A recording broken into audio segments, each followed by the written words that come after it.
What's up, everybody? Welcome to the show today. I am excited for you guys. We've got a great show. All right. So Tuesdays, we try to have Andy on when we can. Sometimes I've got scheduling issues and other things. So if you guys saw the thumbnail, I'm serious about it. Okay. That's not clickbait. We're going to talk about Operation Sandman today. And it's not just a great song by Metallica. Okay, guys. So for those of you, or I forget who did Mr. Sandman that showed up in Back to the Future, but we're going to talk about Operation Sandman. We're going to talk about the Moody's downgrade of the U.S. AAA bonds, basically. We're going to talk about Moody's downgrade of the banks as well. What could that really mean for everybody? We'll also hit a little bit about BRICS. We've got a meeting coming up in July. And then what's going on with Saudi Arabia? President Trump just had a big meeting in Saudi Arabia. Are they friends again? Do we have a petrodollar? Do we not have a petrodollar? How long can we continue to be the reserve currency? So before I take too long here, I'm going to bring our guest up, Andy Schectman. So Andy Schectman is the president of Miles Franklin. And for those of you that are looking to either buy, sell, or maybe even get some advice from Andy, you can reach him at info@milesfranklin.com.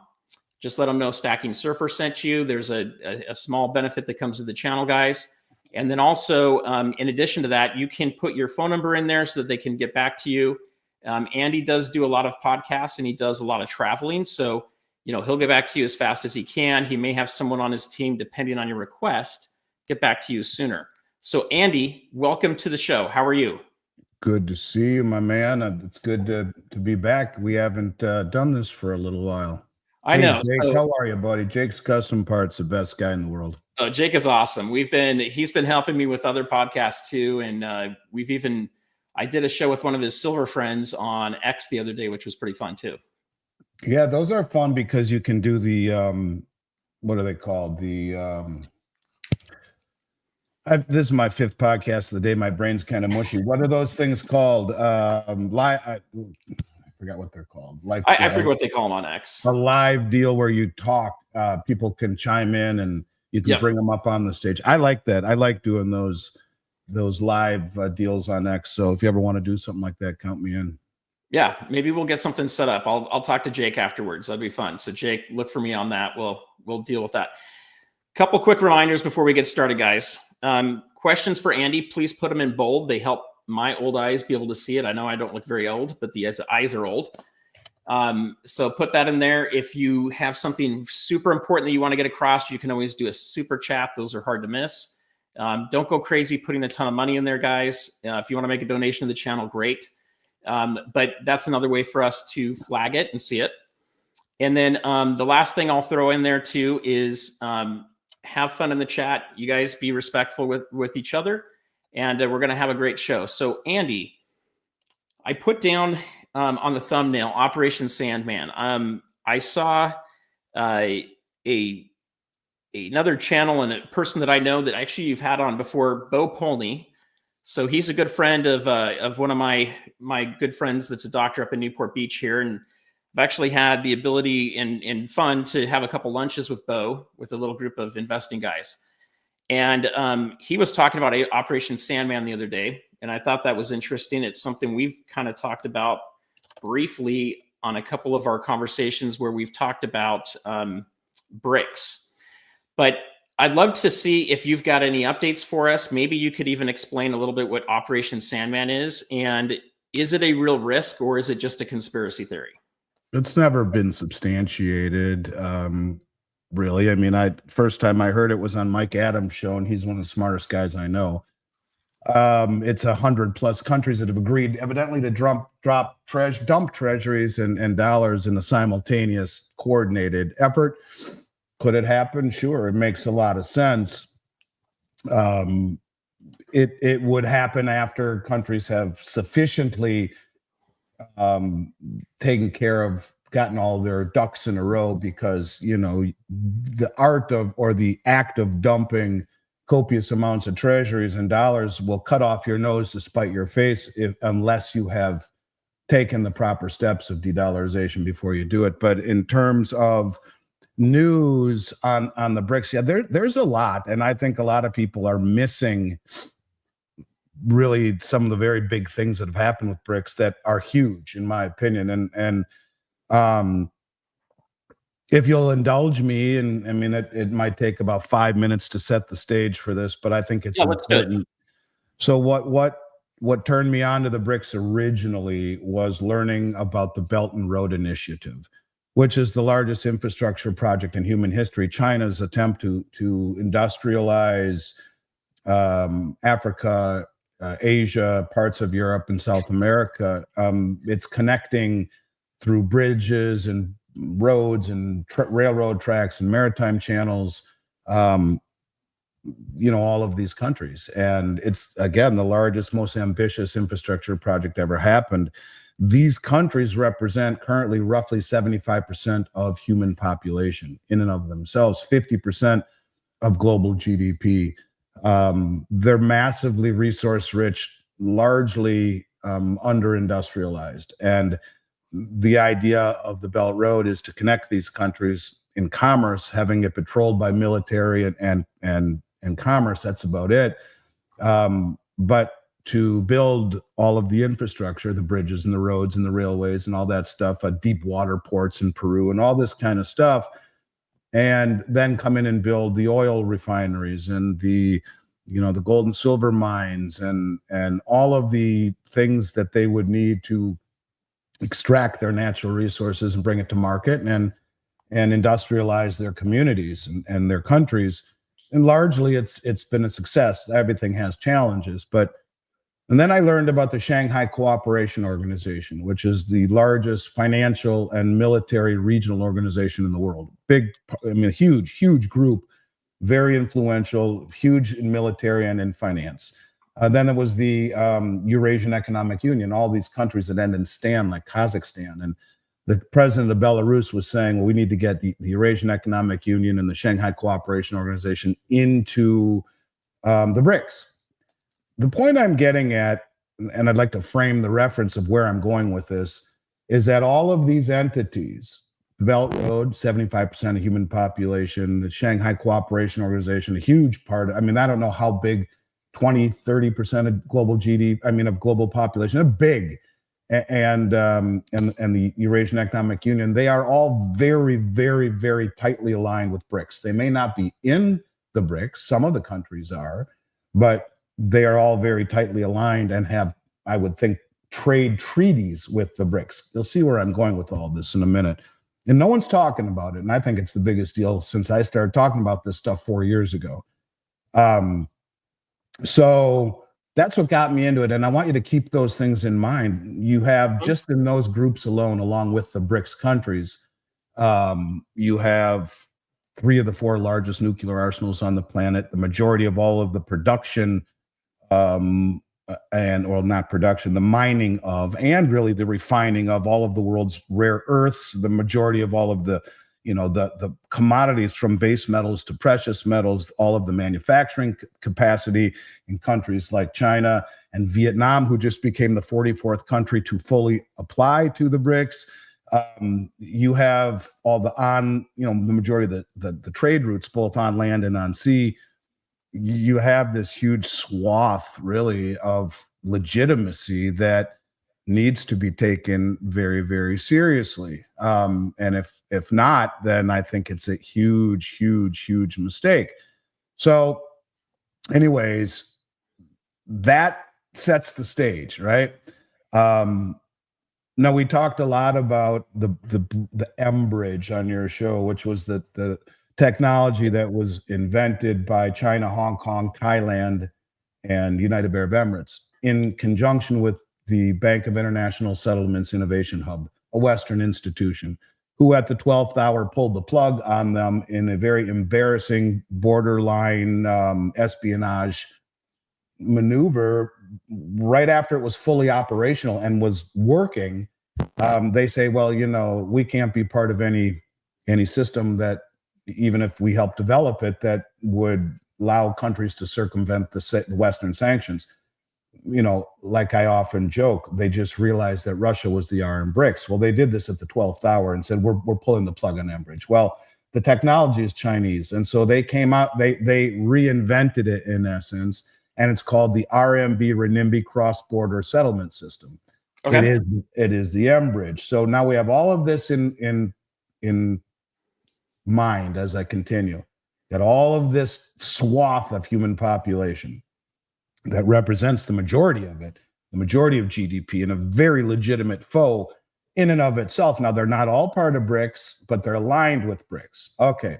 So as far as the BRICS is concerned, 44 countries have applied, some formally, some informally. Indonesia has become a full member. They have the largest nickel deposit in the world. As I mentioned, Vietnam, the 44th full applicant. So you have 44 countries that are heading into this July meeting in Brazil that have applied. Some formally, some informally, meaning we're in the information gathering part, but nonetheless, they'll all be present at the meeting. Okay, so now let's go back and talk about what happened about 3 weeks ago. So you have this new RMB cross-border settlement system that China came out and said, we have announced that we have connected our new RMB cross-border settlement system, which is now fully integrated and connected to 10 Asian countries and 6 Middle Eastern nations. The Asian countries, ASEAN, are the countries in Southeast Asia, along with 6 Middle Eastern nations. This development, this is what they wrote about. This development enables approximately 38% of the global trade to bypass the traditional SWIFT system, which is predominantly used for transactions in US dollars, allowing these trades to be settled directly in digital RMB. So they came out and they said this. So they've connected it to these countries. Okay. The bridge technology, they go on to say, in comparison to SWIFT, which takes 3 to 5 days and multiple Western intermediary banks are involved in that, this takes 7 seconds to clear. And it's done so at a 98% reduction in handling fees. Okay, so that's big. 38% of the world, as it is, that's not even the BRICS, just 38% of these other countries, Asiatic and Middle Eastern, are now connected to this system. That's cool. So then they go on to, and before I tell you what the Russian finance minister said, a very interesting development happened last week, and which will put all of this in perspective when I tell you what the Russian finance minister said, which is mind-blowing. And there is a strategic regional unity being formed, they call it.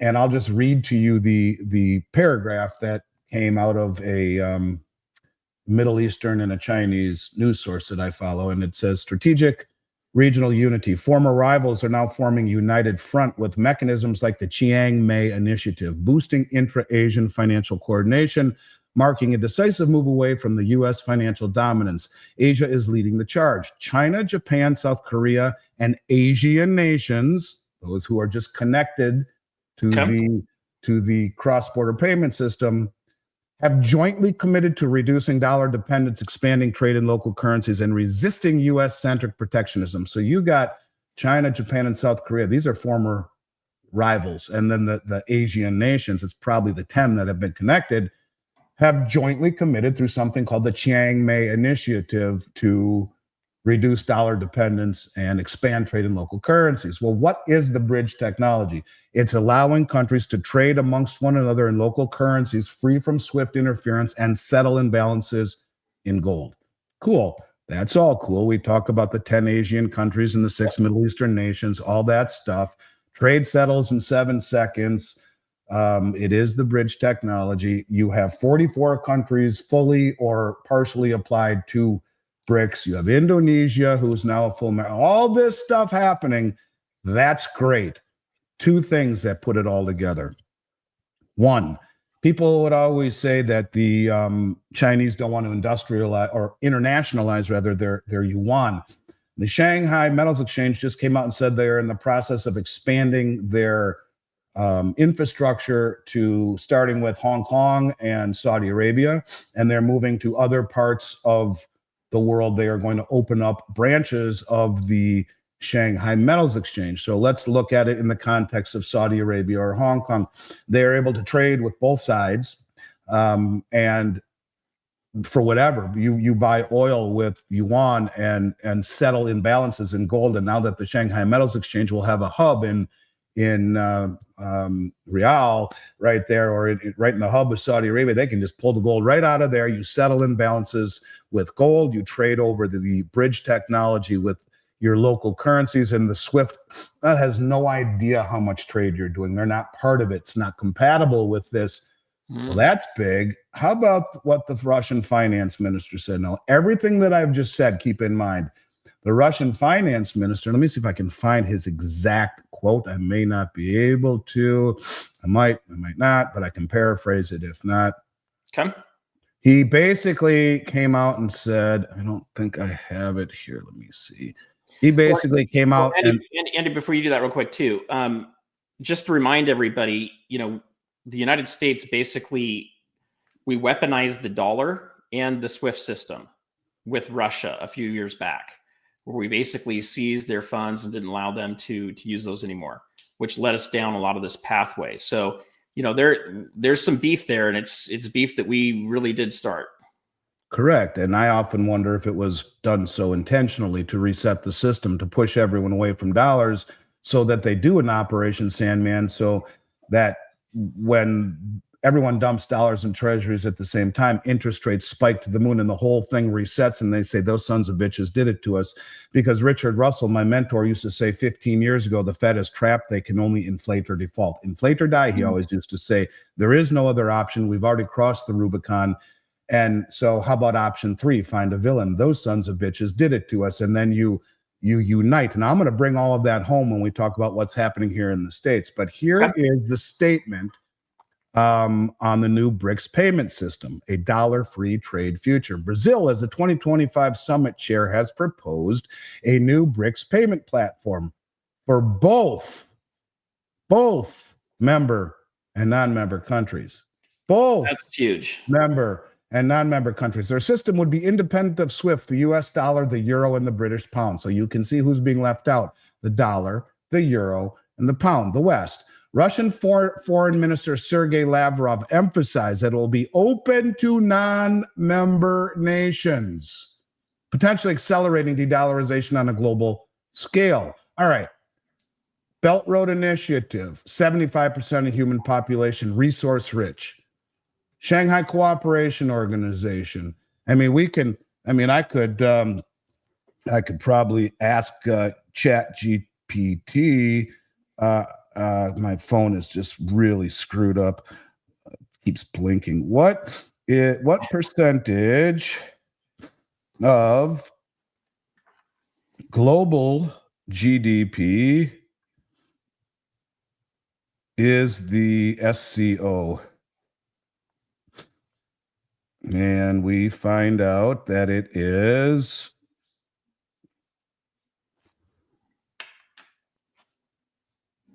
let's see, I don't know if it will answer it. Yes, it's finding something. As of 2025, the Shanghai Cooperation Organization, comprising China, Russia, India, Iran, Pakistan, Kazakhstan, Uzbekistan, Kyrgyzstan, Tajikistan, and Belarus, accounts for approximately 23% of the world's nominal GDP and about 36% when measured with PPP, purchasing power parity. Okay, so you got 36% there, you got 75%. I mean, you're talking the majority of human population. That's huge. You open it up to all these groups, including the Belt Road, they're all tied in with China and the BRICS. You're talking 90+% of human population that can now trade outside of the SWIFT, settle in gold, trade with the BRICS nations. You're talking a game changer, and no one is talking about it. And they all poo-poo it because it takes so long. But if I were the Chinese and I were the BRICS countries, I certainly wouldn't be open about what the hell I was doing after what the BIS did at the 12th hour by embarrassing them and pulling out of Mbridge, a 4-year endeavor with these countries. And after it's fully operational at their meeting in wherever it was, I forgot, the last big meeting in Russia, they say, yeah, we're pulling the plug because we can't be part of letting countries avoid sanctions through this bridge technology. They're just realizing that that would be a problem at the 12th hour, which is a bunch of crap. It's espionage. It's Western interference once again. So now they're putting all of these things together and opening it up to other countries that are not BRICS members.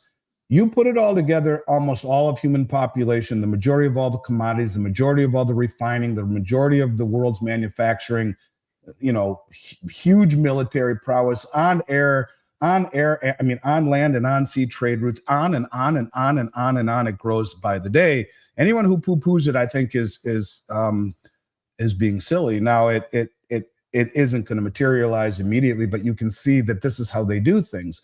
They're accumulating all the commodities. They're de-dollarizing. They're selling treasuries, so much so that the Fed, who claims that it's not QE and hasn't said jack shit about it since last week. Let me get the exact numbers here.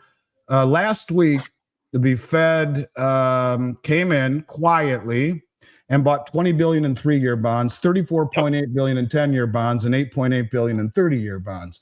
So, well, to me, that's what you call quantitative easing. Of course it is, but they're not saying that. They're doing it stealth, right? They're doing it stealth, and you also saw a bump up in the cryptos real quick after that happened. Correct, and this is at the same time that it's paying over 4% yield on the Treasury market, and so they don't want it. So the rest of the world doesn't want it. So the Fed has to come in and buy it. Any way you look at it, in simplistic terms, because one of your listeners here says I'm speaking Chinese. The bottom line is simply this, is that the big money around the globe is now favoring relationships with all of these other countries that are finding unity and safety in numbers, trading over a platform called the Bridge that is free and independent from the SWIFT or the United States dollar. There is no way that the dollar can intervene. You can't be locked out of SWIFT the way the Russians were. You can't steal something you don't have access to. You can't block something that you don't have access to. So all these countries will trade with one another using their own currency, the digital yuan or the digital rupee or whatever those currencies are. They will trade with one another and settle any imbalances, whether it be trade imbalance or currency imbalance. They'll do so with gold, which is being accumulated by all of them. And what it will do is very quickly leave the West out in the cold. And so this is something that could be massive. So yes, the BRICS are growing, but their community, their ability to trade with one another has now massively expanded into all of the other countries that are aligned with the BRICS but haven't become members of the BRICS. This is a big deal, a very, very big deal, because the trade that will be done over the bridge will be completely invisible to the Western prying eyes. They won't know where all the money went. They won't know how much of the digital yuan was used to purchase oil from Saudi Arabia, who then will settle imbalances in gold. So there were no dollars exchanged and nothing traded over SWIFT. It is a way for de-dollarization to accelerate exponentially, I guess is what I'm kind of getting at, and leaves the Fed more, or the United States government, almost impotent in the respect that they won't even know what they're getting angry at, because they don't know how much trade was done. The way they measure it is by measuring what goes through the SWIFT channels. Since it's not going through the SWIFT, which was the only game in town, now you're looking at something game-changing. So Andy, just a quick reminder for everybody: hit that thumbs up. That tells YouTube you guys are having fun watching this, and it gets that message out for more people.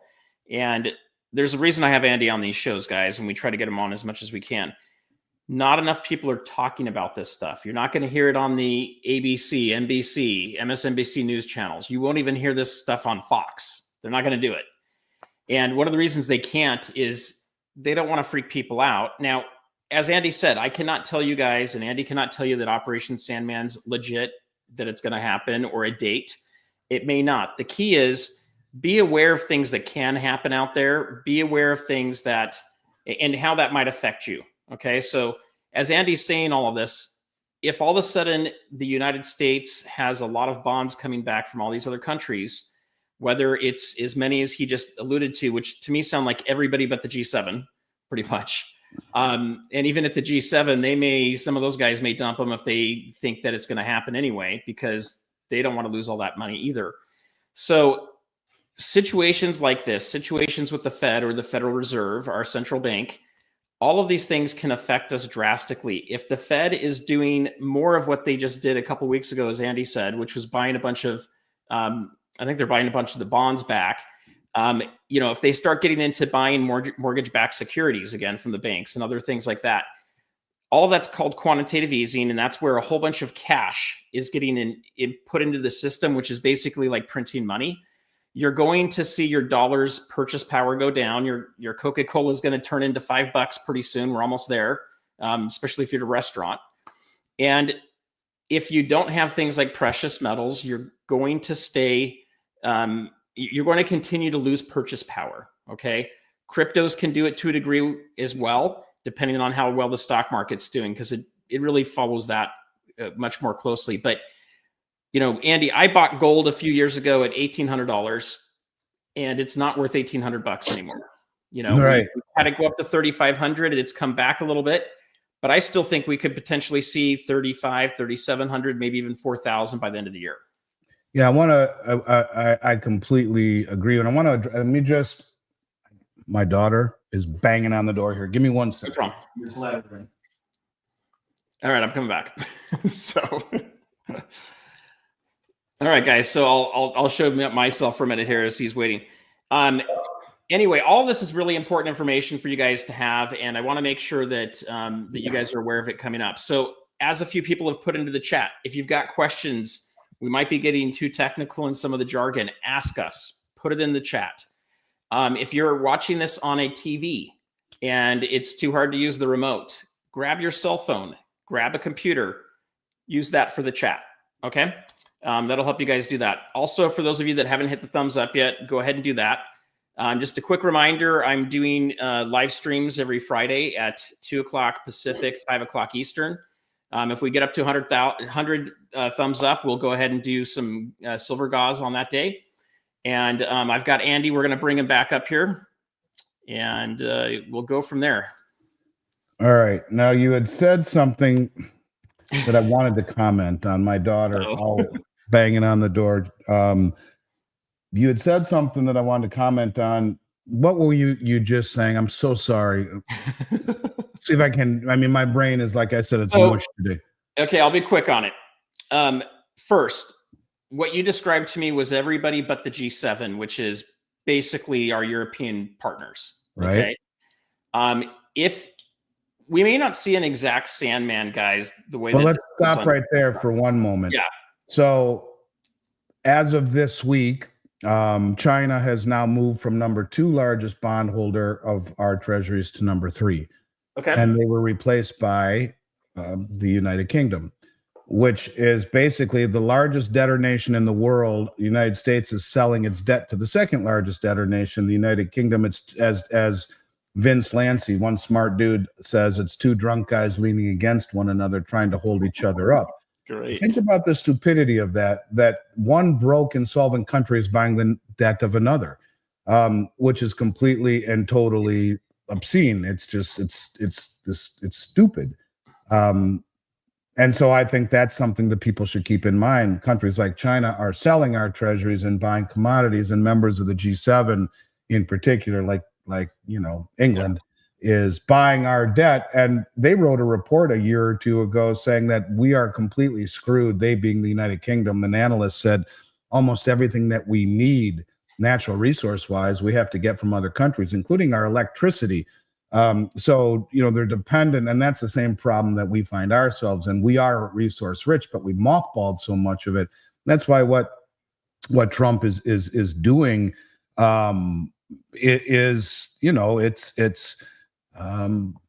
in the end, regardless of what his motivation is, we do need to bring this stuff back home and be more self-reliant. So there was something else. Keep going. What else? I'll keep going. So a couple other thoughts on this. To the point you're making right now too, if other countries don't buy our debt and we continue to raise the debt ceiling and we continue to issue more debt, the only other place that I know of that's really going to be buying it is going to be the Federal Reserve, which is like moving money from the left hand to the right hand.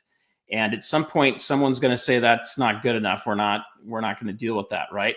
So when I say Operation Sandman, I think it's a real threat. I don't think it's a thing not to worry about. What I'm saying is whether it's all going to happen on the same day and be coordinated, I don't know. But I can tell you that if enough companies start dumping their U.S.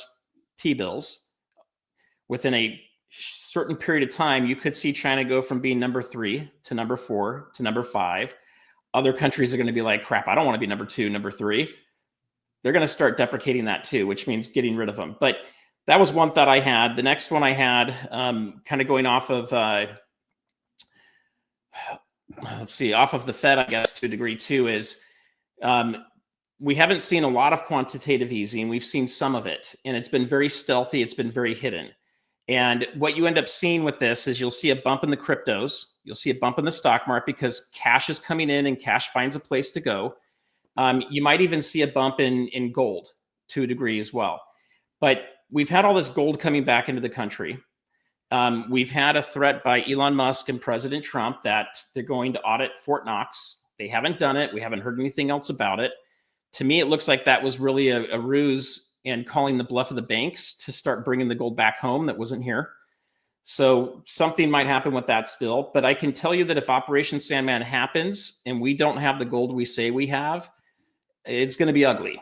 You know, the U.S. is going to take a massive hit. And then if we start losing the control of SWIFT, we don't have the ability to sanction anybody anymore, even though that's not really a great method of doing things. But we could potentially have a massive problem where it's not just potentially losing the reserve currency. It's like being left out of the party completely. And Right. are we on our own island? And, you know, can we even get Canada and Mexico to work with us? But anyway, I'm kind of losing my train of thought with what we had said earlier, but that's kind of where my head was going there. You know, you mentioned these allies coming together. You mentioned these countries trying to figure things out.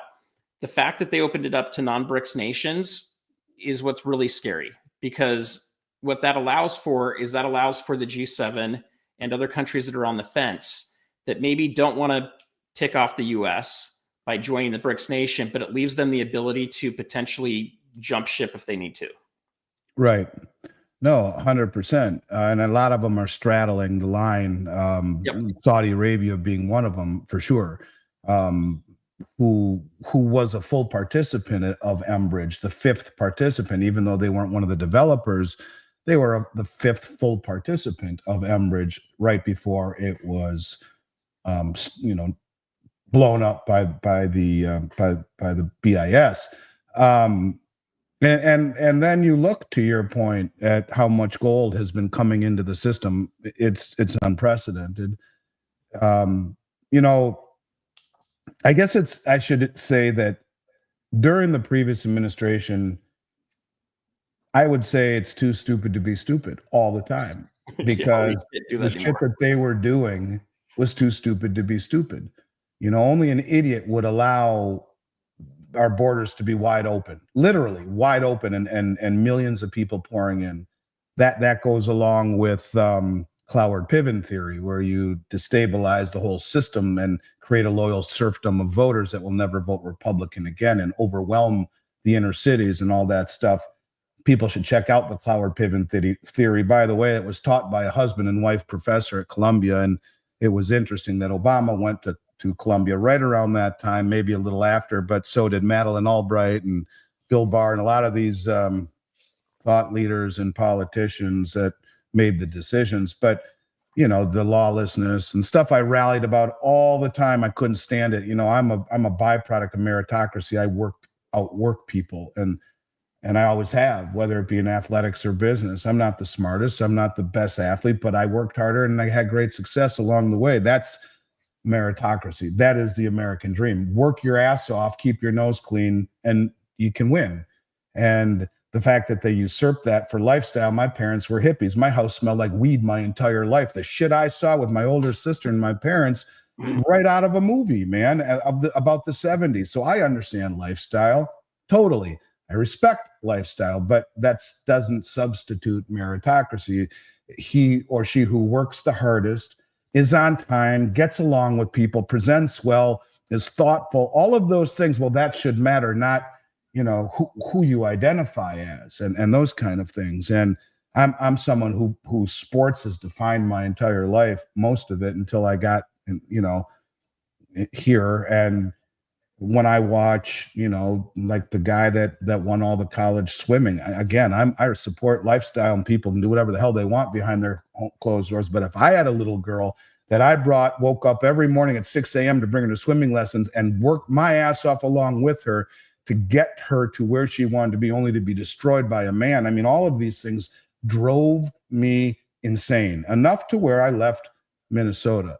So I think that, all of this stuff, I'm glad it's gone, but they were doing this to destroy the dollar. I really believe it, because Richard Russell always used to say, we are so far down the road, you can inflate, you can default, inflate or die. And I have to wonder, and I might get shit for this, but I voted for Trump. I'd vote for him again. I thank God he's here. But I have to wonder, is he doing the same thing in a different way? In other words, what options do you have when you're 200 plus trillion in the hole?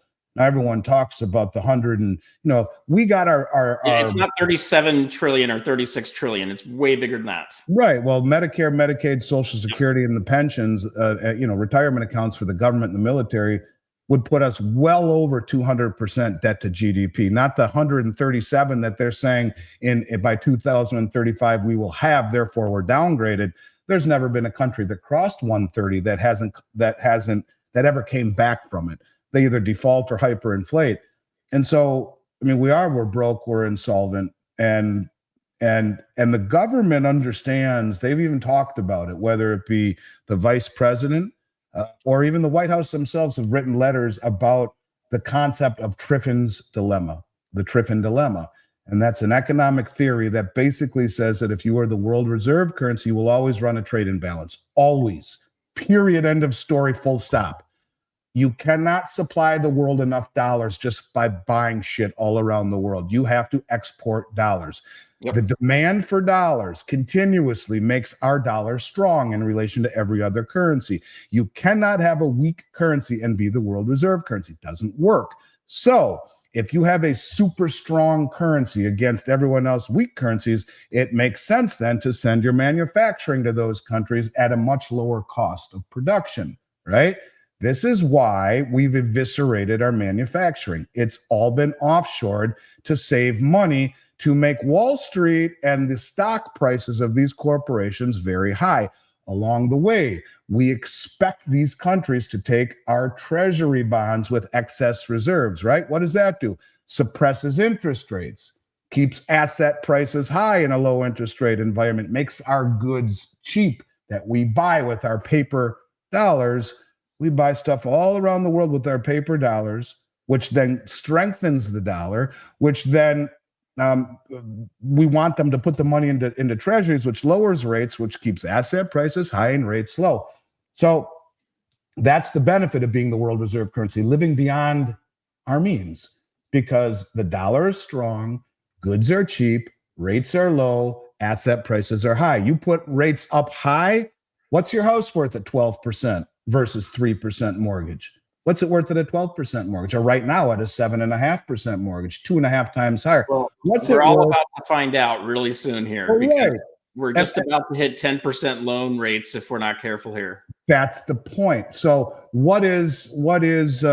how safe is your bank? You saw what happened when the 10-year yield went above 5%. They all started, and Silicon and Signature collapsed. What about the insurance companies that are loaded in treasuries?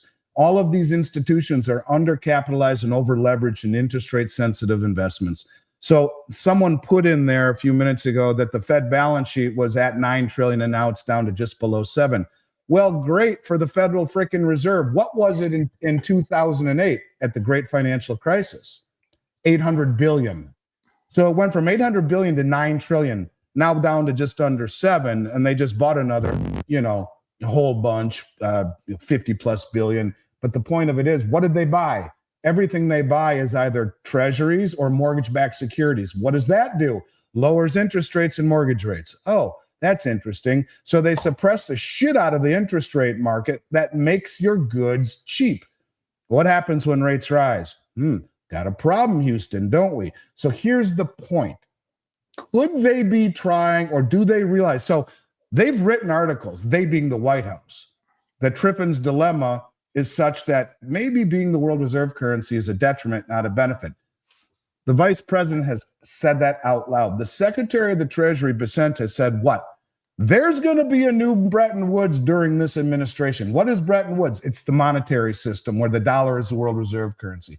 We will witness a new Bretton Woods, he says, during this administration. Oh, well, that's interesting. You put all this together and you say to yourself, if they understand Triffin's dilemma, that by being the world reserve currency and everyone accepting our dollars and investing in our treasuries keeps our goods cheap, interest rates low, asset prices high, why in God's green earth would we push back and say it's unfair? Is it unfair? Is it unfair that we can take dollars that we create by pushing a button to buy treasuries to push down interest rates when we expect Saudi Arabia to sell us their oil for those same dollars that we create out of nowhere and put the reserves in those same treasuries, which we can buy with dollars created out of nowhere? Is that a fair deal? Is it a fair deal? Ask yourself. Well, if you're the Saudis, is it a fair deal? Hell no, it's not. So the Saudis will say, you know what, I'll placate the West and I'll be nice to President Trump and I'll do all these things, but I will continue to build my plan B where I can trade in local currencies, strengthening my own economy, and then settle in gold instead of settling in treasuries, which can be taken from you if we don't agree with the way that you conduct yourself. Forget about the fact that we've been in Iraq for 21 years under false pretenses, destroyed the shit out of the country and toppled their regime, and we're still there now. So all this stuff is hypocritical from the rest of the world's perspective. So my point to you is this. Biden was just stupid and overt about the way he was destroying the dollar and the United States image, and the rest of the world would have been dumb to continue to support the U.S. Treasury bond and to take dollars in that face. That is a right out in your face, in my opinion, attempt to blow up the world reserve currency and reset the system and blame it on them. But now Trump comes in and he's talking about all of these things, yet he's pushing back against the countries who have supported our indebtedness by taking our dollars and buying our treasuries and threatening them with tariffs, which aren't tariffs, they're sanctions. Sanctions. It says to the BRICS, if you continue to do this, you'll pay 100% tariff. Really? That's not a tariff. That's a sanction pretending to be a tariff. That is what brings these countries together. Vietnam, who supposedly the United States friend, has just applied as the 44th member of BRICS. And so when we talk about all of this stuff, if we have not learned to question everything over the last 4 years, then we've learned nothing. Now, I would vote for Trump again. I support him. But the moves that he is making, where he openly understands, his administration understands Triffin's dilemma. This goes back 100 years. I don't know how far back Triffin, the economist, came up with this theory, but it's true. You cannot have a world reserve strong currency and have anything but a trade imbalance. You cannot have a trade surplus over time, and it erodes your manufacturing because you can have it produced so much cheaper over there, which then enriches the Wall Street and the corporations and the stockholders. But you no longer have the ability to make pharmaceuticals and airplane parts and microchips and all of this stuff that put us at a very distinct disadvantage. So on one hand, he does care about the country and he wants to bring all this stuff back. But like I've always said on 100 podcasts, it's Andy Dufresne crawling through 2 miles of shit to get to the other side. We have to crawl through the shit. There is no way to do it. And so he's incentivizing perhaps the rest of the world to no longer want to trust us and hold our dollars. You know, we talk about Doge and saving all this money. We're running a $2 trillion deficit again, right? We owe $9 trillion in treasuries due this year, $28 trillion by 2028. We take in $5 trillion a year in tax revenue. That's $15 trillion in 3 years. We're halfway to the $28 trillion we owe in those treasuries. That doesn't take into account the almost $2+ trillion a year in deficit spending between now and then. We are nowhere near what we need to do just to pay back our treasury obligation. So you wonder what happens when no one starts buying it, and we are supposed to be shedding our balance sheet, like your listener said, from 9 to 6. Great. Well, why did we just buy another 50 billion self and not call it QE. It is what it is. If it walks like a duck and shits like a duck, it's a duck. And that's the point. Through all of this, my question to all of you is, could he have come to the realization that this game doesn't last anymore and we have to reset the system? So let's bring back all of this gold. The May contract, this May COMEX contract, so far has been the largest delivery into the COMEX market in the history of the COMEX at over 16,000 contracts. That's 1.6 million ounces of gold in the month of May have been delivered at least. That was a few days ago. That's $5.3 billion. The largest delivery also in the May contract, at last I looked last week, 13,581 contracts of silver, also a new time high. So 13,000, sorry, I got the hiccups. 13,581 times 5,000 is 67,905,000 ounces of silver were delivered to the COMEX in the May contract. That's just in May. We've become net importers of gold since November. So if you want to reset the system, start over, let everything blow up, stocks, bonds, real estate, the banks, everything, because of Operation Sandman, because we've incentivized the world through sanctions, through fiscal irresponsibility and brain-dead monetary policy, to no longer take the treasury or the dollar. What you can see net, according to Luke Roman, net, since 2014, not one new central bank purchase of treasuries. Yes, they're buying them, but more selling than buying them. Who's buying them? Oh yeah, our other drunk buddy, the UK, who's broken and insolvent as well. But China's selling. They were at almost $2 trillion worth. They're at 750 billion now. They're selling. Japan is threatening to sell it all as their bond market is blowing up, the same as ours. Their bond rates are going through the roof. They're blowing up. And it's the yen carry trade where you can borrow in next to nothing yen at low interest rates in the cheap yen and turn around and invest in things in the United States like stocks or bonds that are yielding more than you're paying to borrow. And that's part of the reason you've seen stuff go to the moon. Well, if the yen interest rates are going parabolic and the Bank of Japan is no longer suppressing rates by buying all the bonds and they're just trying to normalize, you're going to blow up the yen carry trade. Watch what happens then. People say, well, Japan doesn't mean shit to me. What do I care? You will care when all of the assets that these folks own in terms of $1 trillion in treasuries and all the stocks that they bought, Apple, Nvidia, and all that stuff get sold. You'll understand why we should care about Japan. This is all coming to a head at once. But my point is, does Trump understand this? And does he know that, well, we have 200 trillion in debt. A trillion seconds ago was 31,688 years ago. We can't pay this shit back. Not a chance in hell. We don't even have any manufacturing anymore. We got to bring it back. But how do we bring it back when the reason we sent it there is because it's half the cost? And we don't even have the ability to do it. Well, so fine. You want to bring it back. You're going to have massive increase in costs. So empty shelves, because it's going to take a while to have the capacity to build it and to distribute it. Wall Street's going to collapse and their profits are going to crumble and they're going to massive layoffs. You're talking the Great Depression. That's the tube of shit that we have to crawl through somehow, some way.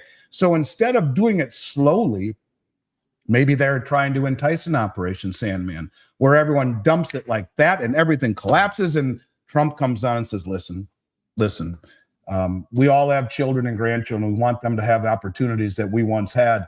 And if we continue down this path, that won't happen. The rest of the world has said to us, they no longer want to carry our treasuries and our dollars. They have done this to us. And fortunately, we had the insight to bring back all of this gold. And we are going to close our borders. We're going to bring back manufacturing. We're going to become a country focused on ourselves rather than a globalized policeman of the world. And we're going to build our infrastructure, bring our manufacturing back, and give our children and our grandchildren a future they can be excited about. People will sign on to that. That's this nationalistic, patriotic deal. And now you have a villain to point to. Now, I'm not saying that's going to happen, and I'm not saying that's what his motivation is, but I'm saying, could it be? Could he realize that there's only two ways out of this? Inflate, continue to have the Fed buy our treasuries, which leads to Weimar Republic Germany, or default the way other nations have, because we just got in over our head. Well, How about if they did it to us instead and we start over? I don't know. I would just simply tell you that as much as I believe he really does care about the country, he understands, if that be the case, as does his Treasury Secretary, that there is no easy way to do this. And you have to pay the piper for all the years worth of irresponsible fiscal behavior and massive indebtedness that is continuing. If he was so steadfast about fixing this shit, why did he just ask Congress to raise the debt ceiling again? Why? And why does Doge only have 150 billion in cuts instead of the 2 trillion they hope for? And why is Congress pushing back against his ideas of lowering taxes and doing all?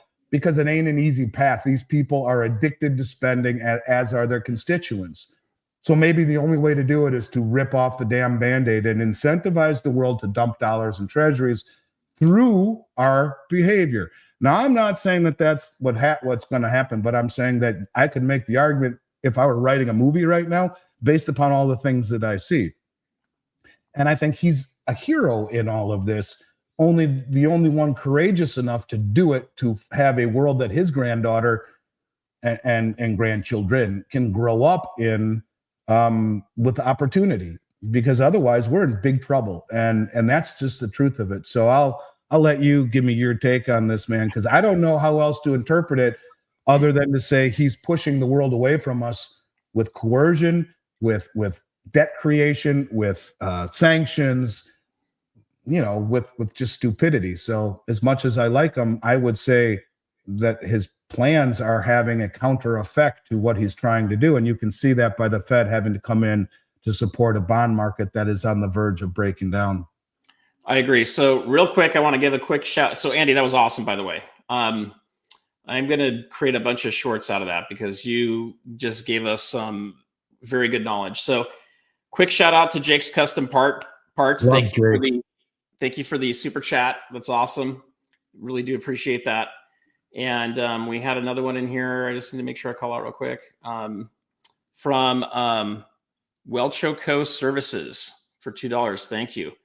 So, we do like giving you guys this information, and it is important out there. And Andy, this is kind of to the point that I would make here too. And I think you kind of hit this too. Trump's not a dummy. Okay. Anybody that says that Trump just inherited all this money and that's it, doesn't understand business, doesn't understand Trump and everything. Being able to get something and magnify it and turn it into what he's been able to do has been great. You're going to have some failures in business, okay? And you learn from them and you do better because of those.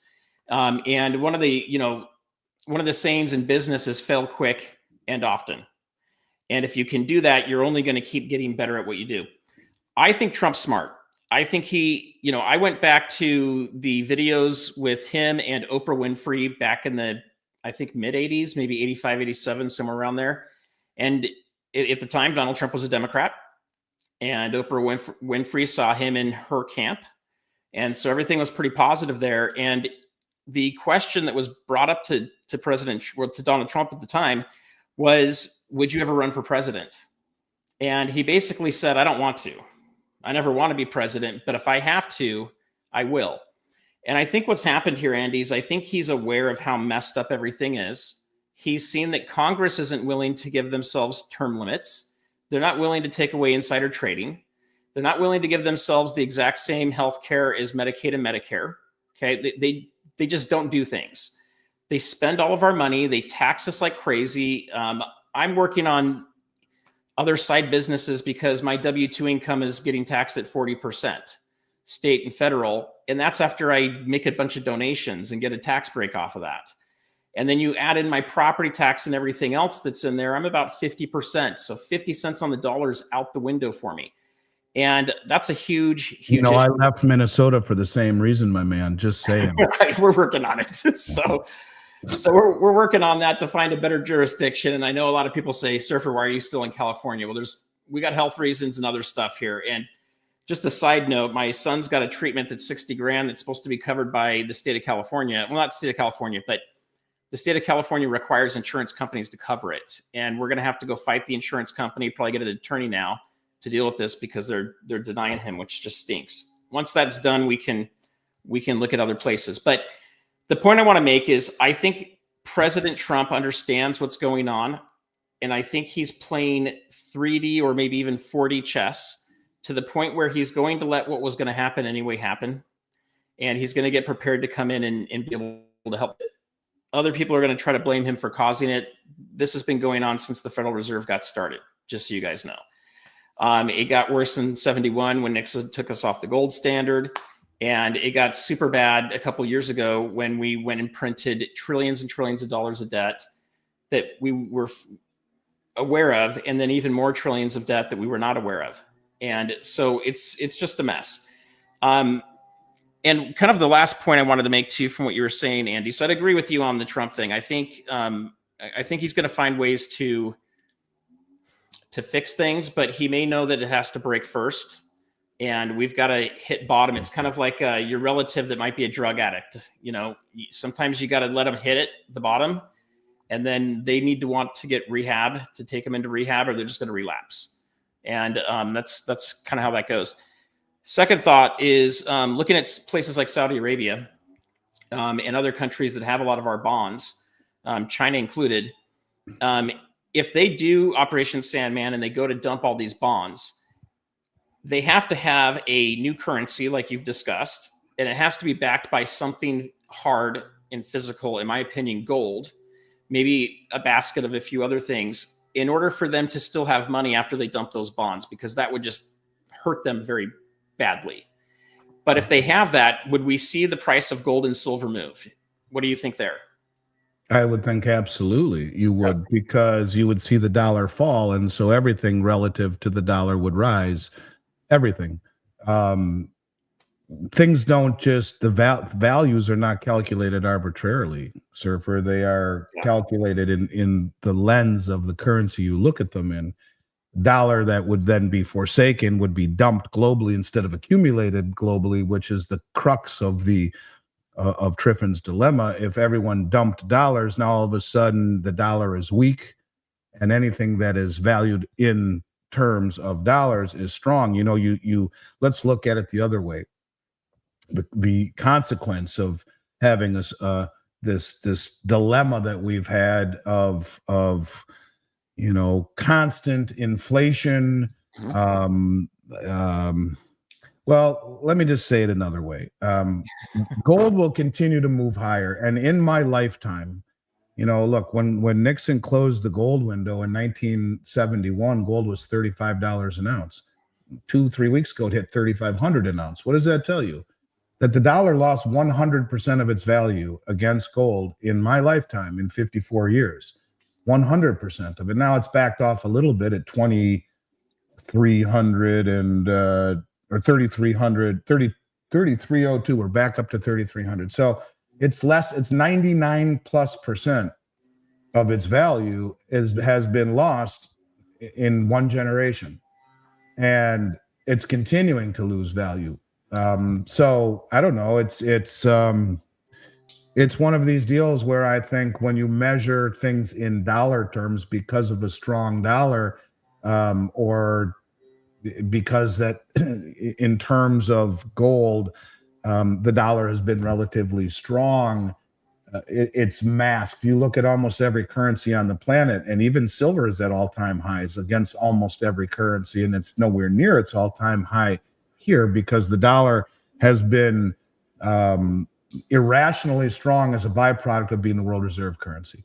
If it were, you know, when I started in this industry and was learning about economics, you know, a country with 100% debt to GDP was a banana republic. I used to joke last couple of years and say, well, at least we have free and fair elections, right? And but you know, because that was the hallmark of a banana republic, a country in South America that had corrupt elections and 105% debt to GDP. Well, that was us. That is us. So the point of it is that, you know, you take the world reserve status away, as he's, you know, basically Vance is saying being the world reserve currency is a bigger detriment than it is a benefit because of Triffin's dilemma. Well, you take that away and we don't have the ability to, print all of this money and paper things over, then, what is our credit rating? What is anyone's credit rating if their indebtedness is 200% of their assets? And it's crazy. And their income only allows you to get a fraction of the way paying down just the servicing of that debt. The Congressional Budget Office says by 2031, every bit of income tax will go just to pay interest on the debt and mandatory entitlement, which are off-balance sheet obligations of Social Security and Medicare and Medicaid. And so that means everything else is discretional, borrowed, including the $1 trillion we're spending this year on military, borrowed. Who wants to borrow us that money? Who wants to buy those treasuries to finance it? Well, evidently the Federal Reserve does. And that's one of the reasons you've seen the stablecoin market be tied to treasury market. It's when you want to get deep into the conspiracy weeds, well, why does Tether's balance sheet, why is it 99% basically, treasuries, and USDC owned by Goldman Sachs, I think, and the new Ripple Labs, they're all backed by treasuries. What does that do? It stabilizes the treasury market when the rest of the world says we don't want them anymore. That's not even enough. Now the Fed has to come in and buy some. That's how far down the line we have gone in terms of indebtedness. And we expect the world to soak up our debt, to take our treasuries, and we're broke and we're insolvent, and we go around the world telling people what to do. It doesn't work. Well, and Andy, to that point there, you just brought up another thing that, in my opinion, I believe stablecoins are going to have to be backed by gold at some point. When the reserve currency, the United States dollar, takes a big hit, whether it's from Operation Sandman or something else, they're not going to want to keep backing the stablecoins by that. It's going to cause a lot of issues over time. I do think there's going to be a point in time where they're going to back that with gold. We're probably going to end up seeing a cryptocurrency stablecoin or a CBDC being issued in the United States as money. And to that same case in point, I think that's going to have to be backed by gold if we go down that path. And I also like gold and silver physically to be outside of that, so that I have some money I can barter with locally here with people if I don't want everything to be scrutinized, or if I want to be able to keep some wealth out of the system. So those are some of the things that I'm kind of looking at. But Andy, I know you got to get ready for some other, I think you've got your show tonight with Tattoo. Are you guys on tonight? Yeah, we are. Me and Tattoo are on tonight. It'll be number 6 for the day. I think I might go have about 6 shots of tequila before I start to pep up a little bit. It's been that long of a day, but yes, I am. But I always enjoy our conversations. You're a very wise guy and well-informed and open-minded. I like that. And it's an honor to be here with you. There are very few I would say that about, and it's an honor to be. And I'm so happy to see how your channel is growing, and it's great to see, man. Just get the hell out of California and come visit me in Florida. Bring your golf clubs. We're going to do it. We're going to do it. I thought we were going to do it earlier, and then I got stuck with too much family stuff, but we're going to plan it. We're going to tell your wife that, though. She might get really upset by that. Yeah. Luckily she doesn't watch the live stream, so I'm okay. Hopefully one of her friends are watching. So you hope. Yeah. Your buddies are going to forward it to her. Say, watch the 1 hour and 3 minute mark. Yeah, seriously. Take that out. But what I wanted to do, everybody, for you guys that are on here, I'm going to just throw the ticker on here too. There's a couple things I'm going to advise you guys on. Okay. So I'm not a financial advisor. I cannot tell you where to put your money. I can't tell you to put money into gold and silver. I can't tell you the price to buy or sell or trade the GSR. What I can tell you is if you're wanting to do any of that, or you think you're going to do it in the near future, at the very least, reach out to Andy, info@milesfranklin.com, get an account set up. Okay. That's going to save you guys a lot of trouble and time. And it also helps you start to establish a relationship with one of the people that works over at Miles Franklin. And these guys are all and gals are very educated, and they understand what's going on. My experience has been they're not trying to put you into a product. They're looking to see what you have interest in, what your goals are, and they'll talk through that with you. I've had multiple friends, one of them here in the chat here that's worked with Andy in the past. I've got other friends that have done stuff. I've done it myself, and my dad has. And we've all had good experiences. Now, I saw one that maybe wasn't a good experience that's in here, where you're having a hard time reaching out. send another message. Okay. There's also a phone number that you guys can reach out to. Go ahead and give them my personal email. You can do it on the side. And I'd like to see, because a lot of times people will say that, and we send emails that get stuck in their junk mail. But give them my personal email. I'll take care of whoever it is personally. Okay, I've got them saved on here, so I'll do my best to reach out to them. Last thing I just want to say, guys, is the reason to set up an account is if we end up having an Operation Sandman, I can tell you that Andy's probably going to be so inundated, and so will Miles Franklin and every other bullion dealer and local coin shop, not knowing what the heck to do, what to price things at. You want relationships. You want to be able to figure out those kind of things that are happening, and you want to be able to have a exit strategy, right? Always start with an exit before you enter anything. If you aren't doing that, then you're just investing blindly. Don't do that. But Andy, thank you very much for coming on. And what time is the show tonight with you and Tattoo?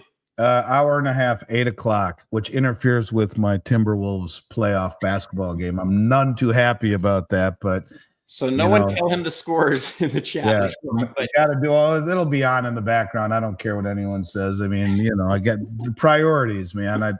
I've been going to the Timberwolves since 1989 when they were their inaugural season. Love it. It's Minnesota sports. I still bleed purple in the Vikings and whatever. But hey, if you don't have some distractions in life and all you do is this stuff, you lose your bloody mind. But like I said, I appreciate you very much, and let's do it again real soon. And I will see you soon, bro. Sounds good. Thank you, guys. God bless. Thank you, Andy. Bye-bye. Peace out, everybody.